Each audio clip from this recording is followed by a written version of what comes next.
What about common misconceptions and myths about the toy business? If somebody had a cool idea for a game or a toy, is there common myths that you think they need to avoid?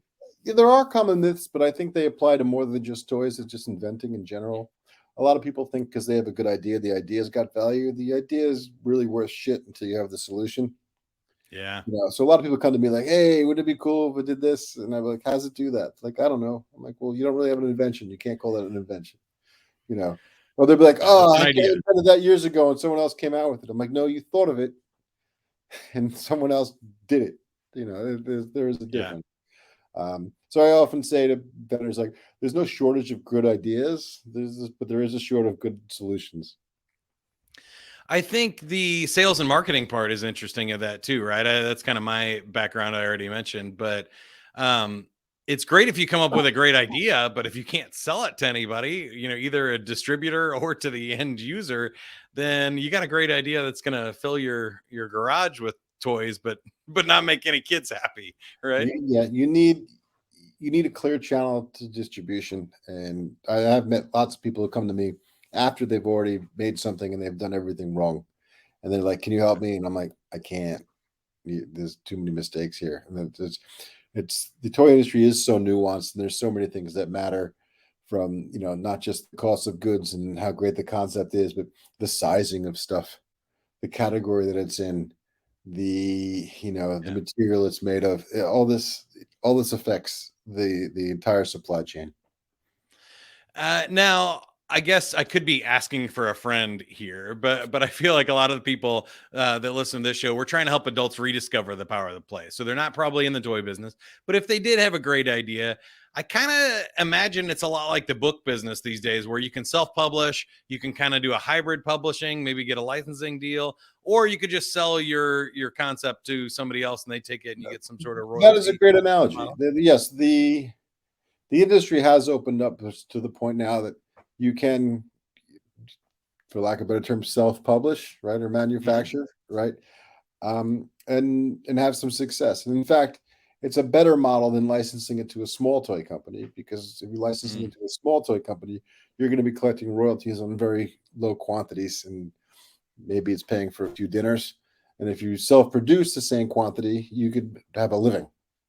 You know, Yeah. um, but What would you again, recommend though? Would you still recommend selling to a big toy company if you have well, something even I that's really license catchy? to big toy companies. I invent stuff and I'll bring it to a big toy company. But I want to license to the Mattels and the Hasbros of the world that are, $5 billion companies that have distribution worldwide and don't do a single thing unless they know right out the gate that they can make 200 to 400,000 units of it, opposed Mhm. to a small toy company that going to do one container load of 3,000 to 5,000 pieces.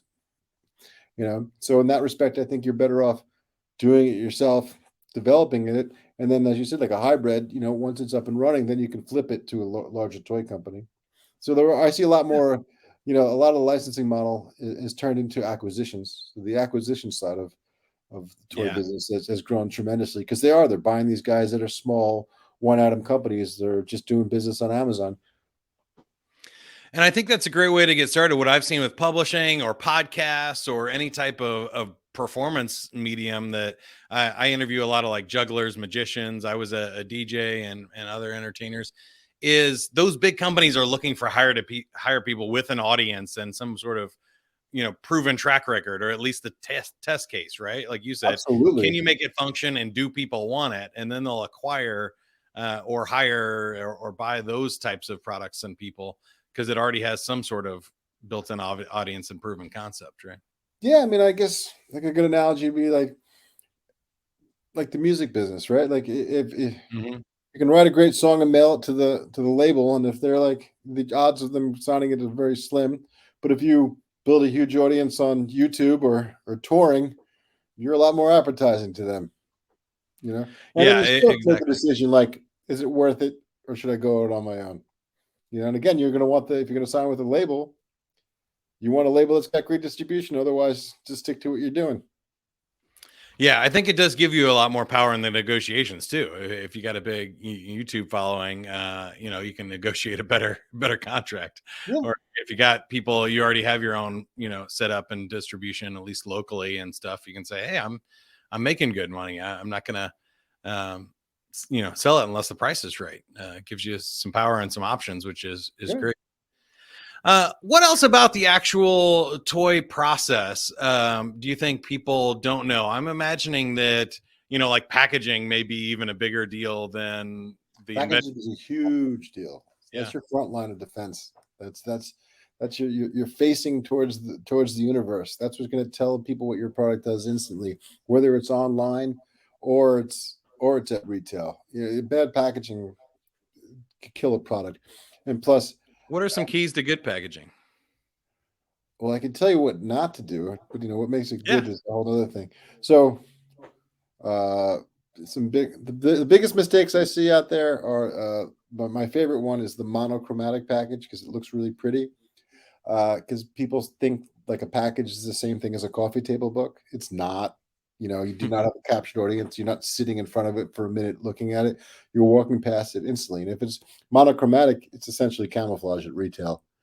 So, also, aesthetics isn't as important as messaging. So your package should act as a billboard that you're driving by at 100 miles an hour. That's just going to immediately be able to be read and not necessarily be the prettiest billboard on the one that tells the story the fastest is the best package. That's a good one. And I see some of the packages behind you, are showing the product, right? It's not hidden Yeah, behind something. You got the clear plastic thing to show it and let people say, "Ooh, that's what that is," or I can see the quality of it. I love packaging, but different packaging has different purposes in different industries. But and I look at some trade magazines or like the Die Line, and I usually cringe because it's everything and it's just gorgeous but tells no story, or it's got a weird function that they just say. It's like, are you making packaging for Target and Walmart? Or are you making packaging to sit in MoMA? It's. Yeah. But don't get me wrong, I love a good looking package. You can achieve both, but you have to make a priority, and the communication is the priority. That's what packaging